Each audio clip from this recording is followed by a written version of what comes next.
இந்த 7வது ஆண்டுன்னு சொல்கிறப்ப 7 என்பதற்கு நம்முடைய சனாதன தர்மத்தில், நம்முடைய ஹிந்து தர்மத்தில் ஒரு முக்கியமான அடையாளமானது இருக்கின்றது. உதாரணத்துக்கு சொல்லணும்னு சொன்னாக்க, திருப்பதி பெருமாளை நம்ம எடுத்துக்கிட்டோம்னு வைங்க, அவரை என்ன சொல்கிறோம்? ஏழுமலை வாசா, சப்தகிரி வாசாங்கிறோம்.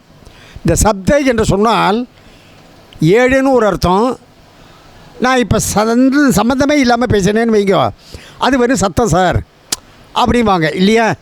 எனவே சப்தம் என்று சொன்னால் ஓசை அல்லது ஒலி. மற்றொன்று 7 என்பதற்கு, அந்த 7 என்பதற்கு ஒரு அற்புதமான காரணங்கள் இருக்கின்றன. இங்கிலீஷில் அதை சொல்கிறப்ப 7 இஸ் ஹெவன் அப்படிம்பாங்க. 7 இஸ் ஹெவன் என்று அந்த 7 என்பதற்கு அப்படிப்பட்ட ஒரு சிறப்பு இடமானது ஆன்மீகத்தில் இருக்கின்றது.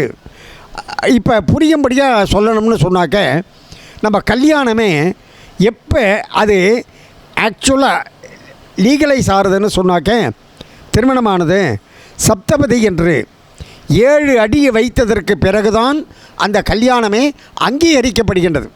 நான் முதலே அங்கீகரிக்கப்படுகின்றதுன்னு சொன்னாக்க இலக்கிய முடியாது. லீகலைஸ் ஆகின்றதுன்னு தமிழில் சொன்ன உடனே டக்குன்னு புரிஞ்சிடும்.